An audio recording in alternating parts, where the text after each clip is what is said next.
Good morning Nita. हम आपको अपने पिछले वीडियो में बताए थे कि आपको क्यों नीट का प्रिपरेशन करना चाहिए, और उसके आगे आपको बताए थे किस तरह से नीट का प्रिपरेशन करना चाहिए जिससे कि आप एनटीए के ट्रैप में जो फंसे थे वो अगले साल फिर से नहीं फंस पाए।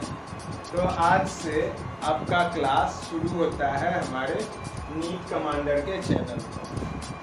अब आज जो आपका क्लास शुरू होना है वो आपका फर्स्ट क्लास बायोलॉजी का होगा। बायोलॉजी में जो चैप्टर आपके लिए हम चुने हैं वो है सेल। अब यही चैप्टर क्यों हम चुने हैं? अगर आप 11th में हो या 12th में हो या आप नीट की प्रिपरेशन कर रहे हैं, इन तीनों कंडीशन में आपके लिए ये चैप्टर ही क्यों जरूरी है। देखिए, अगर आप सेल चैप्टर पढ़ते हैं तो आपको समझ में आएगा कि क्लासिफिकेशन में जो बेसिक क्लासिफिकेशन होता है प्रोकैरियोट, यूकैरियोट, इन लोग के बीच में वो क्या होता है, या अगर आप ऊपर के क्लास में मॉलिक्यूलर बेसिस पढ़ते हैं तो वहाँ पर भी आपको इस चैप्टर के डीएनए और आरएनए के पोर्शन को पढ़ना होगा। मतलब ये पूरा का पूरा जो यूनिट है वो आपके लिए उतना ही जरूरी है जितना कि किसी भी वार में रास्ता बनाना जरूरी होता है। अब अगर आपके पास में कहीं अपने सामान को ले जाने के लिए रास्ता नहीं होगा तो आप उस वार में अपने साथ कोई भी हथियार या और कुछ लेके ही नहीं जा पाइएगा। तो बायो का जो स्टार्ट होता है वो होता है सेल से। अब आपके एनसीईआरटी में जो सेल में पढ़ना है उसको आप 3 पार्ट में बांट के पढ़ सकते हैं। फर्स्ट, इंट्रो बताया गया है। सेकेंड, सेल से रिलेटेड सेल की हिस्ट्री। और थर्ड, सेल का डिस्क्रिप्शन। मतलब आपको ये 3 अल्फाबेट को याद रखना है और इसी तरह से आपको सेल में आगे बढ़ना है। सबसे पहला स्टार्ट होता है इंट्रोडक्शन से। अब अगर आपको याद होगा, आप 9th क्लास में पढ़े होंगे तो वहाँ पर सेल के बारे में आप बस पढ़े हैं कि सेल क्या होता है, लिविंग थिंग में ही सेल क्यों होता है, नॉन लिविंग में क्या होता है। तो यही चीज़, सेम चीज़ आपको एनसीईआरटी बताता है। देखिए, अब अगर आपके पास कोई लिविंग थिंग हो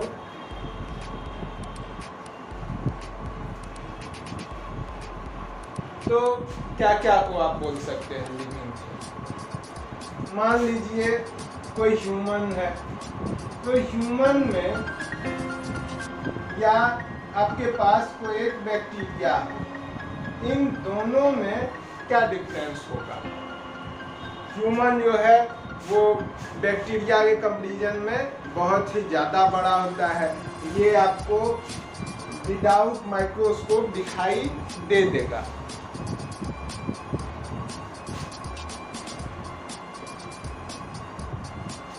और ये होता है वेरी स्मॉल।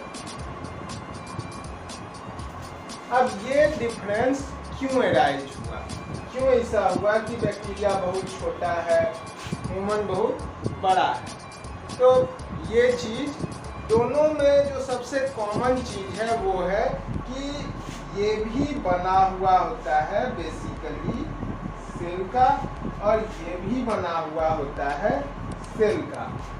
अब इन दोनों में जो डिफरेंस है वो है कि ये पूरा बस एक ही टाइप के और एक सिंगल सेल का बना होता है। अगर आप इसको यहाँ पर ये कीजिए तो ये सिंगल और ये मल्टी। मतलब इस तरह से अगर हम लोग कहें कि सेल जो है वो 2 तरह से अपने आप को जोड़ के रखता है, एक जो कि सिंगली एग्जिस्ट कर सकता है और दूसरा जो कि मिल के एग्जिस्ट करता है। तो ऑर्गेनिज्म भी टोटली दो टाइप के हो जाएंगे, एक जो कि सिंगल सेल है और दूसरा मल्टी सेल्यूलर। अगर आप मल्टी सेलुलर ऑर्गेनिज्म में देखते हैं तो वहाँ पर सेल का टाइप भी बहुत सारा होगा। मतलब अगर याद होगा आपको तो ह्यूमन के ही अंदर मस्कुलर टिश्यू बनता है, एपिथेलियल टिश्यू बनता है। अब टिश्यू के बारे में आपको पता होगा कि ये सेल के कॉम्बिनेशन से बनता है। मतलब कि एपिथेलियल टिश्यू बनने के लिए एक अलग तरह का सेल लगता होगा, मस्कुलर टिश्यू बनने के लिए एक अलग तरह का सेल लगता होगा। तो यहाँ पर जो आपको बेसिकली याद रखना है इंट्रोडक्शन में, वो ये याद रखना है कि लिविंग थिंग में सबसे जो जरूरी चीज है जिससे कि वो बनना शुरू होता है वो है सेल। अब यहाँ के बाद आपका इंट्रोडक्शन खत्म हो जाता है एनसीईआरटी के थ्रू। उसके बाद एनसीईआरटी स्टार्ट करता है सेल का हिस्ट्री। सेल की हिस्ट्री जो है वो स्टार्ट होती है रॉबर्ट हुक के थ्रू। रॉबर्ट हुक जो थे वो 1665 में डिस्कवर किए थे सेल।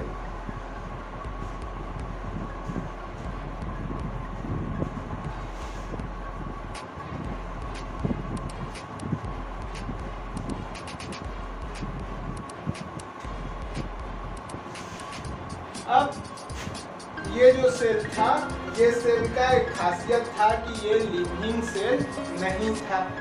तो ये भी चीज, ये नाम आपके एनसीईआरटी में नहीं है।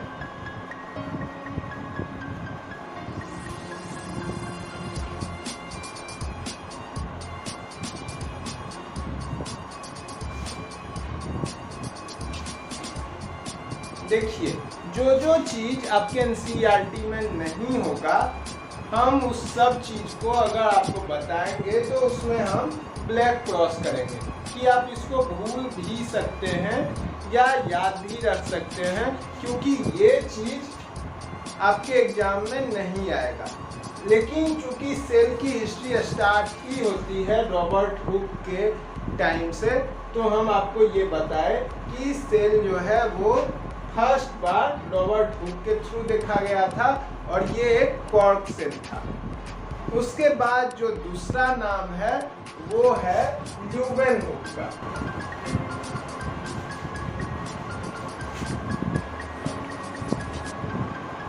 देखिए, हिस्ट्री स्टार्ट हुआ था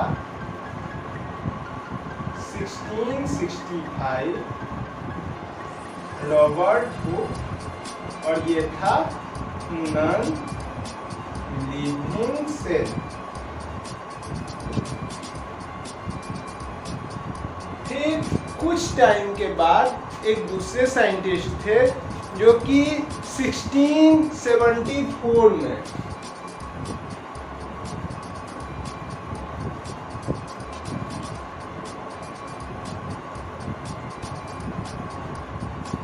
अगर आपको याद होगा तो 1674 में एक साइंटिस्ट जिनका की नाम था एंटोनी वॉन ल्यूवेनहुक, इन्होंने एक अलग तरह के सेल को देखा जो कि आगे चल के पता चला कि एक बैक्टीरिया था, उसको ये लिविंग स्टेट में देखे थे।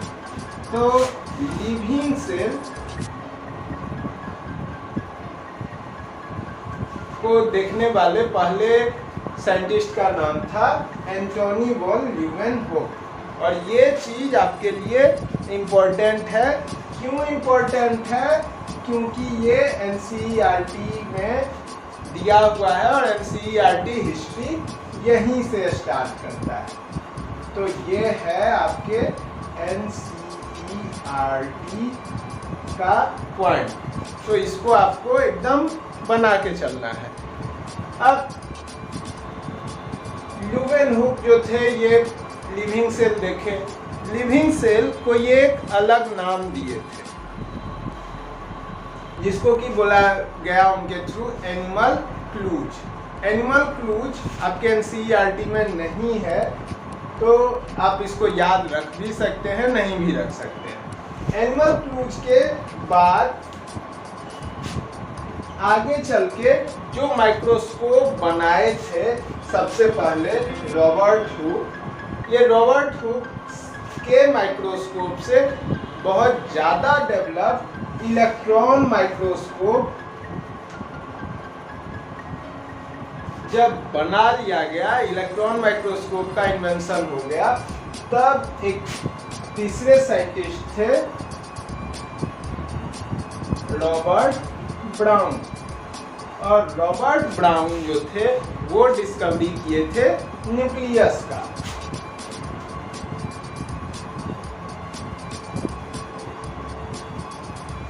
आपके बुक में अगर बस सेल के बारे में देखा जाए तो ये तीन साइंटिस्ट जो कि सेल में डिफरेंट टाइम में डिफरेंट डिस्कवरी किए थे, इसके बारे में आपके एनसीईआरटी में दिया हुआ है। मतलब आपको याद क्या रखना है कि सेल, जब नॉन लिविंग सेल जो सबसे पहले देखे थे वो देखे थे रॉबर्ट हुक, उसके बाद जो लिविंग सेल देखे थे वो देखे थे एंटोनी वॉन ल्यूवेनहुक।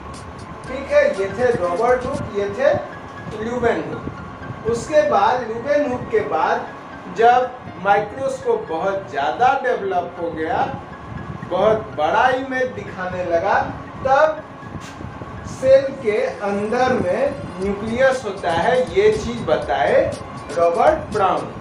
ये तीन साइंटिस्ट आपको याद रखना है एक लाइन से।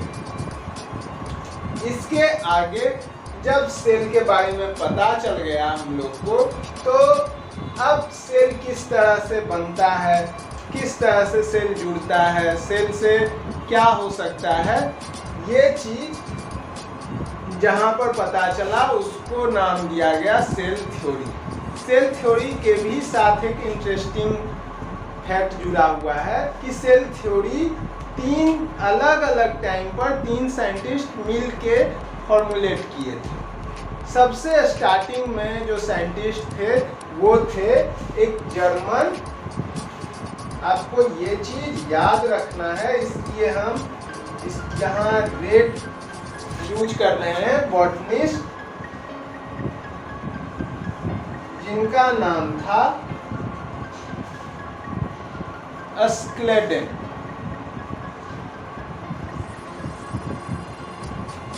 अस्क्लेडेन जो थे वो सबसे पहले ये बताए थे कि क्योंकि ये बॉटनिस्ट थे तो ये प्लांट में सर्च करेंगे। ये आप लोग को पता है कि बॉटनिस्ट का जो रिसर्च होता है वो प्लांट पे होता है, और जूलॉजिस्ट जो होते हैं वो जनरली एनिमल पर अपना रिसर्च करते हैं।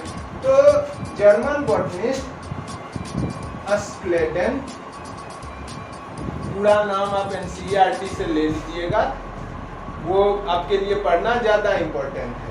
तो जर्मन बॉटनिस्ट अस्क्लेडेन जो थे वो सबसे पहले क्या बताए कि प्लांट जो है वो अलग अलग तरह के प्लांट पर जब रिसर्च करके देखे तो देखे कि सब में एक कॉमन चीज होता है, उसको बोलते हैं सेल।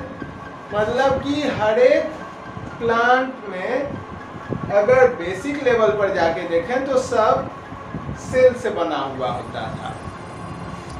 इसी तरह से ब्रिटिश जूलॉजिस्ट जो थे, आपको ये याद रखना होगा कि ये ब्रिटेन के जूलॉजिस्ट थे या बॉटनिस्ट थे। तो ब्रिटेन के जो जूलॉजिस्ट थे जिनका नाम की स्वान था, वो क्या किए कि एनिमल में ही सेम चीज देख के बताए कि एनिमल जो है वो भी बेसिक लेवल पर सेल से बना हुआ है, और सब में कुछ कुछ कॉमन टाइप का सेल होता है या सबके सेल में कुछ हद तक सिमिलरिटी होता है। वही सबसे पहले बताए थे कि हर एक सेल बाहर से एक मेम्ब्रेन से घिरा हुआ होता है। तो यानी कि ये एनिमल सेल में स्वान जो थे वो बताए कि एनिमल जो है वो सेल का बना हुआ होता है। अब ये दोनों मिलके एक थ्योरी दिए या थ्योरी जो है वो नेक्स्ट स्टेप का होता है, तो आप उसको बोल सकते हैं कि ये एक हाइपोथेसिस। हाइपोथेसिस होता है एक ऐसा स्टेटमेंट जिसको कि सही या गलत इसका क्रीडेंशियलिटी अभी नहीं दिया गया, ठीक है। तो इन दोनों के थ्रू सेल थ्योरी का हाइपोथेसिस फॉर्मुलेट किया गया।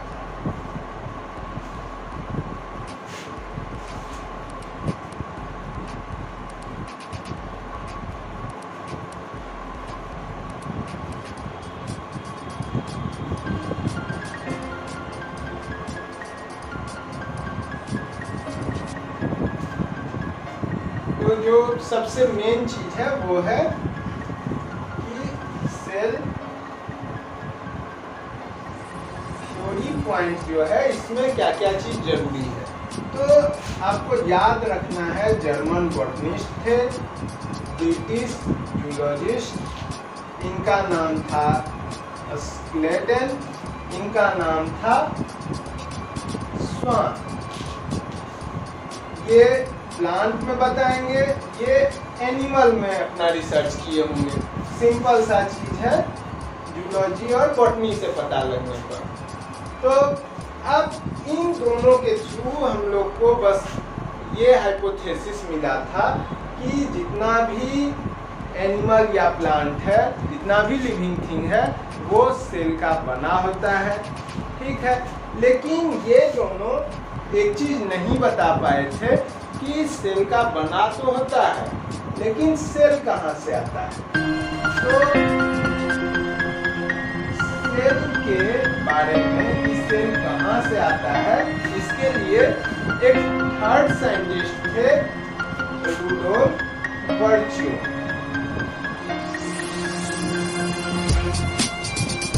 रूडोल्फ वर्च्यू जो थे ये बताए कि सेल जो है वो प्री एग्जिस्टिंग सेल से आता है। इसके लिए ओमनीसेलुलर वर्ड जो यूज किया गया है आपके एनसीईआरटी में, आपको वो भी याद रखना होगा। तो यानी कि सेल थ्योरी जो है वो उनके थ्रू किया गया था। तो सेल थ्योरी वर्ड जो है वो सेल थ्योरी के बारे में बताए थे रूडोल्फ वर्च्यू। वर्च्यू जो थे वो इन दोनों के हाइपोथेसिस प्लस अपने स्टेटमेंट इन दोनों को जोड़ के तो स्टेटमेंट बनाए। फर्स्ट स्टेटमेंट कि जितना भी लिविंग थिंग है वो किसका प्रोडक्ट है, यानी किसके थ्रू बना हुआ है, तो वो है सेल का बना हुआ। मतलब कि अगर आपके पास में कोई भी लिविंग थिंग हो,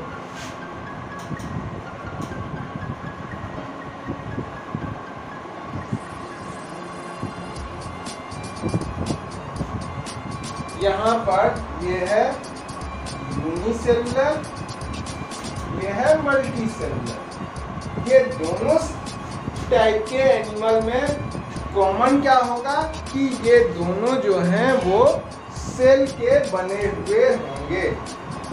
मीन्स फर्स्ट पॉइंट ये बताए थे कि प्रोडक्ट ऑफ सेल, ठीक है।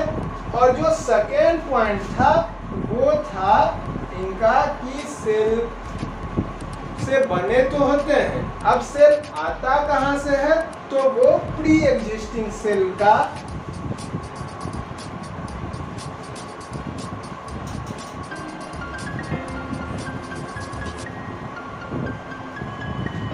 प्रोडक्ट होता है सेल। मतलब सेल से बन गया लिविंग थिंग, और सेल खुद जो है वो कैसे बनेगा, तो जो सेल पहले था, जैसे आपके पास में एक सेल है, ये सेल डिवाइड किया तो अलग अलग सेल बनाया, फिर ये सेल डिवाइड किया, ये भी 2 और सेल बनाया।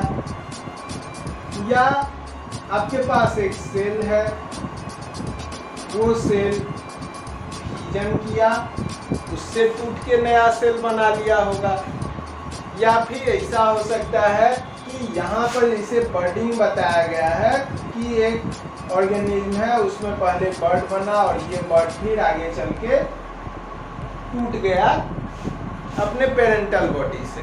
तो ये सब आपको बताया जाएगा जब रिप्रोडक्शन चैप्टर हम बताएंगे। तो इस तरह से जो सेल बन रहा है वो किससे बन रहा है? जो पहले से एग्जिस्ट कर रहा है, प्री एग्जिस्टिंग से। तो ये आपका इम्पोर्टेंट पॉइंट हो गया सेल थ्योरी के लिए। सेल थ्योरी को स्टार्ट कौन किए थे सेल थ्योरी के बारे में पता करने के लिए? तो जर्मन बॉटनिस्ट जिनका नाम था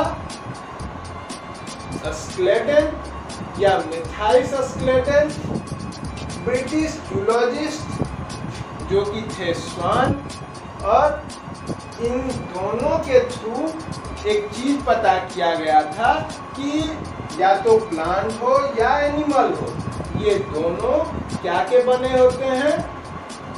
सेल के बने होते हैं। और जो जूलॉजिस्ट थे स्वान, ये एक और चीज पता लगाए कि हर एक सेल जो है वो एक मेम्ब्रेन का से घिरा हुआ होता है, या आप उसको कह सकते हैं कि मेम्ब्रेन का कवरिंग लेके चलता है। इसको आगे चल के नाम दिया गया सेल मेम्ब्रेन। तो ये भी पूछा जा सकता है कि फर्स्ट बार कौन ऑब्जर्व किए थे, ठीक है, या कौन ये चीज बताए थे कि एक मेम्ब्रेन से घिरा हुआ होता है हर एक से। अब ये दोनों फेल कहाँ कर गए? तो ये दोनों बस यहाँ तक बता पाए थे कि जितना भी सेल है वो सब ऑर्गेनिज्म को मिलके बनाता है। मतलब कि एक सेल, 2 सेल, 3 सेल इस तरह से जुड़ा और ये बना लिया। अब इसके मिलने के बाद, सेल के मिलने के बाद ऑर्गेनिज्म बन गया, लेकिन सेल कैसे बनता है ये चीज ये नहीं बता पाए। तो इस चीज को एक तीसरे साइंटिस्ट जिनका नाम रूडोल्फ वर्च्यो था, वो बताए कि जितना भी सेल है वो प्री एग्जिस्टिंग सेल से बनता है। ओमिनी सेल्यूला ई सेल्यूला एक लाइन आपके एनसीईआरटी में दिया है, मतलब जो भी सेल है वो प्री एग्जिस्टिंग सेल का प्रोडक्ट है। तो ये 2 चीज ही सेल थ्योरी का मेन पॉइंट था, यही सेल थ्योरी है। अगर आप अपने बोर्ड के प्रिपरेशन में हैं, तो अगर आपके स्कूल में 11th में ये क्वेश्चन आता है कि सेल थ्योरी एक्सप्लेन कीजिए, तो बस यही 2 लाइन लिखना है कि सेल का प्रोडक्ट है लिविंग थिंग, मतलब all living things are composed by cell. और जो सेकेंड पॉइंट है वो ये है कि all cells are product of pre existing cell. तो यहाँ तक में आपका सेल थ्योरी कंप्लीट हो जाता है। अब सेल थ्योरी और सेल, इन दोनों के बारे में जानने के बाद अब एनसीईआरटी आपको बताता है कि सेल जो है वो अलग अलग साइज का हो सकता है। मतलब कि सेल के साइज के बेसिस पर और उसमें जो ऑर्गेनेल है, यानी कि सेल ऑर्गेनेल के बेसिस पर अगर आप सेल को देखिएगा तो सेल बहुत ही टाइप का आपको मिलेगा। मतलब बेसिकली आप समझ सकते हैं कि अब जो एनसीईआरटी आपको बताना चाह रहा है वो बताना चाह रहा है सेल के टाइप के बारे में। तो सेल का जो साइज होता है, सबसे छोटा सेल वो होता है 0.3 माइक्रोमीटर। माइक्रो का मतलब अगर आपको याद होगा तो इसका मतलब होता है 10⁻⁻⁶, ठीक है, यानी कि लगभग 0.3 इंटू 1/1, 2, 3, 4, 5, 6, इतना छोटा, सबसे छोटा सेल जिसका कि नाम है माइकोप्लाज्मा। ये चीज आप लोग को याद रखना होगा।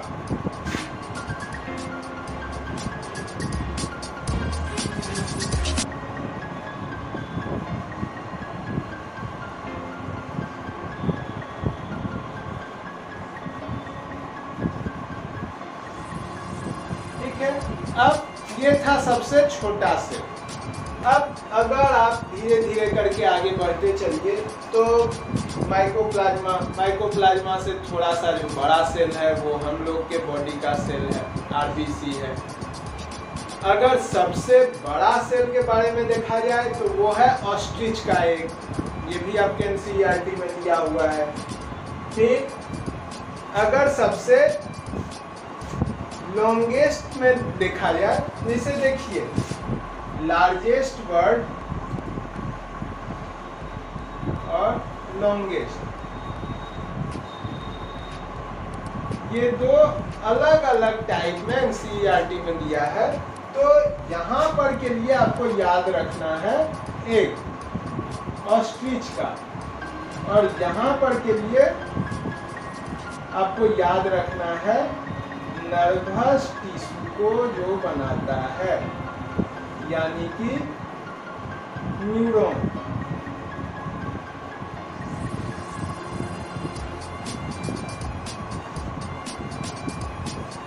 ठीक है, तो आप ये चीज को याद रखिए, और ये चीज, और उसके बाद माइकोप्लाज्मा।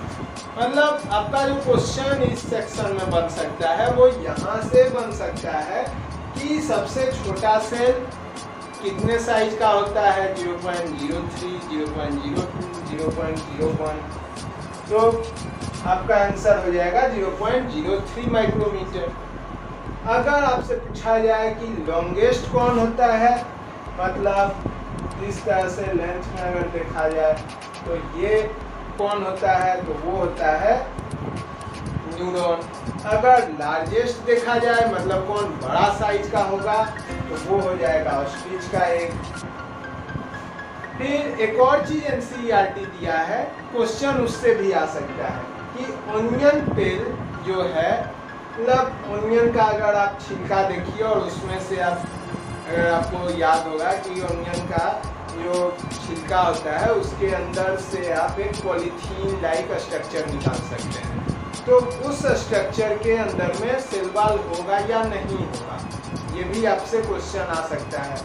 तो ये भी बेसिक इसका आंसर हो जाएगा कि चूंकि ओनियन जो है वो प्लांट है, तो उसका जितना भी सेल होगा वो सब प्लांट सेल जैसा वर्क करेगा, और प्लांट सेल में क्या होगा, सेल वॉल होगा, तो उसमें भी सेल वॉल होगा।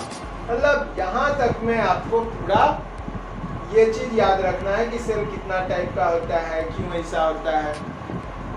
तो ये था सेल का साइज के हिसाब से।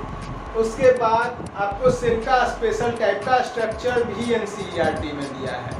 जैसे अगर आप आरबीसी को देखिए तो आरबीसी जो है वो किस टाइप का होता है, कौन सा सेल अमीबा के जैसा होता है, कौन सा सेल स्टिक के जैसा लंबा होता है। तो ये चीज आपको एग्जैक्ट एनसीईआरटी के फिगर को याद कर लेना है, और वो भी उसका जो डाटा है कि 0.03 है, 0.07 है, 7 है, 3 है।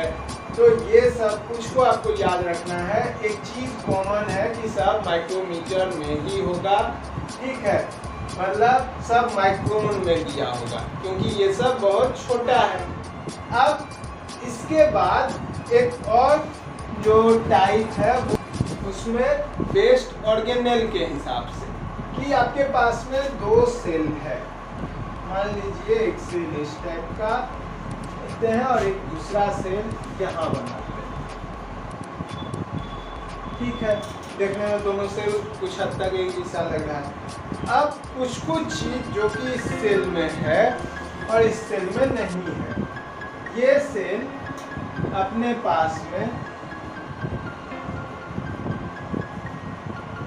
सेंटर में न्यूक्लियस रखता है और इसमें न्यूक्लियस एब्सेंट है, इसलिए इसको न्यूक्लियस को एब्सेंट कर देते हैं। ठीक है, इस सेल के पास में भी बाहर में सेल वॉल है,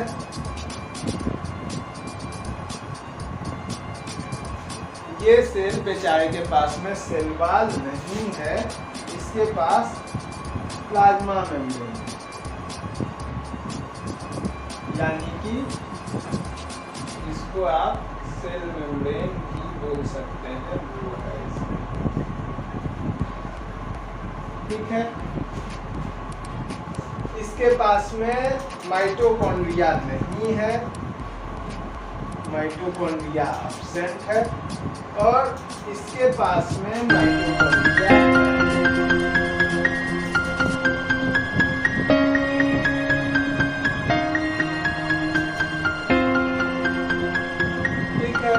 अब यहाँ पर गोल्गी अपरेटस प्रेजेंट नहीं है, इसके पास में गोल्गी अपरेटस नहीं है।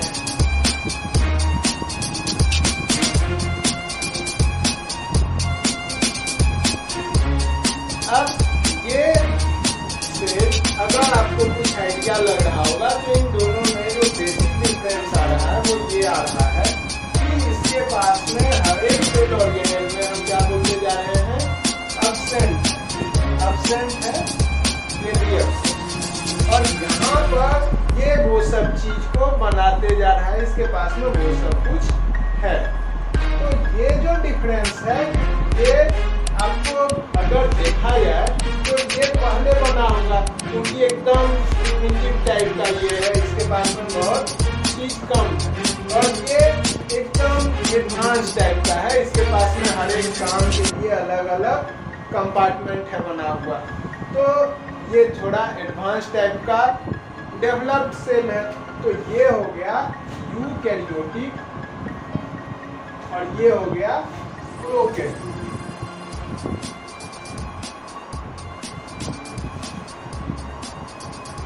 इसका मतलब है कि अगर आपको याद करना होगा तो इस तरह से आप इसको याद कर सकते हैं कि प्रोकैरियोटिक में जितना भी सेल ऑर्गेनेल होगा वो क्या हो रहा है, एब्सेंट हो रहा है। यूकैरियोटिक में सेल ऑर्गेनेल प्रेजेंट है। ठीक है, जो सबसे एक बड़ा डिफरेंस है वो है कि यूकैरियोटिक में न्यूक्लियस होता है और प्रोकैरियोटिक में न्यूक्लियस भी नहीं होता है। अब दोनों में होगा क्या, ये तो था दोनों में डिफरेंस। कॉमन क्या होगा, तो मेम्ब्रेन प्रेजेंट होगा, इसमें भी और इसमें भी। जेनेटिक मटेरियल इसमें भी प्रेजेंट होगा, इसमें भी जेनेटिक मटेरियल प्रेजेंट होगा। अब देखिए जेनेटिक मटेरियल कहते किसको हैं, तो जेनेटिक मटेरियल जो है, अगर आप ऊपर के क्लास में जब 12 का चैप्टर आपको हम बताएंगे मॉलिक्यूलर बेसिस, तो वहाँ पर आपको पढ़ना है दो चीज, RNA और यहाँ पर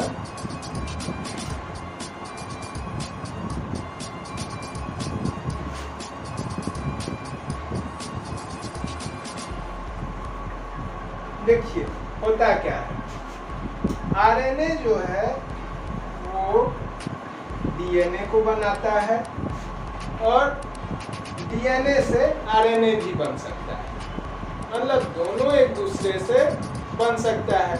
अगर आप डीएनए से आरएनए की तरफ बढ़ते हैं तो ये कॉमन प्रोसेस है जो कि ह्यूमन में भी होता है, लेकिन अगर आप आरएनए से डीएनए बना लेते हैं तो ये चीज सिर्फ बैक्टीरिया में होता है।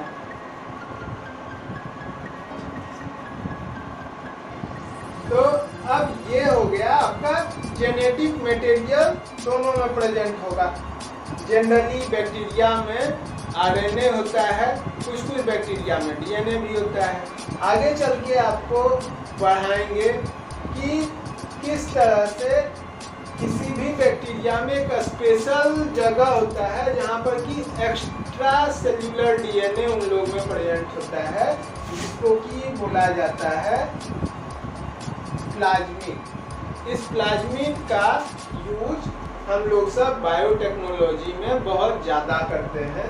तो ये जो प्लाज्मिड है ये बस खाली प्रेजेंट होता है प्रोकैरियोट्स में, यूकैरियोट्स में प्लाज्मिड प्रेजेंट नहीं होता है। अब इसके बाद आपका एनसीईआरटी एक अलग टॉपिक पर आ जाता है, यानी कि प्रोकैरियोट्स को पूरा एक्सप्लेन करना शुरू करता है।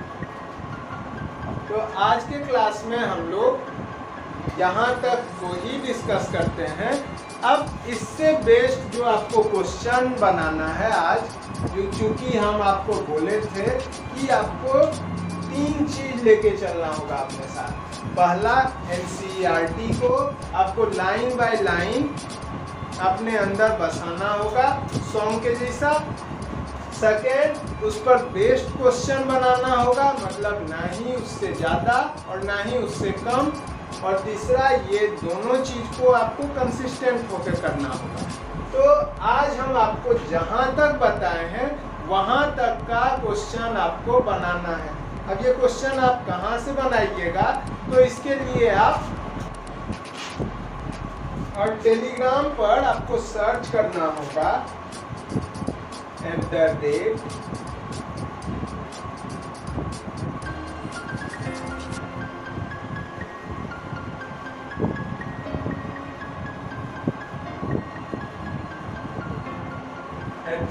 NEET commander. और @ नीट कमांडर पर जाके आप एक सिंपल सा मैसेज कीजिएगा और वहाँ पर आपको मैसेज करना है क्वेश्चन। और यहाँ पर से आपको लिंक मिल जाएगा हमारे टेलीग्राम चैनल का, जहाँ पर कि आपको डेली का क्वेश्चन दे दिया जाएगा। आपको वहाँ पर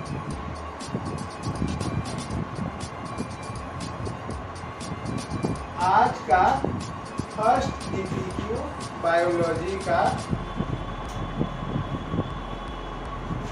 अब अभी के क्लास के बाद अवेलेबल हो जाएगा और वहाँ पर से आप उसको डाउनलोड करके बना पाइएगा। और अगर आपको उसमें कोई क्वेरी हो तो उसको आप हमारे @ नीट कमांडर के टेलीग्राम हैंडल पर मैसेज करके सॉल्व करवा सकते हैं। तो आप अभी से आप इसमें लग जाइए। हमारा ये एफर्ट सही लग रहा है तो आप हमको बढ़ाने के लिए सब्सक्राइब कर सकते हैं, लाइक कर सकते हैं और हो सके तो अपने पूरे ग्रुप में शेयर कर सकते हैं। ठीक है, अब हम आपको अगले वीडियो में मिलेंगे।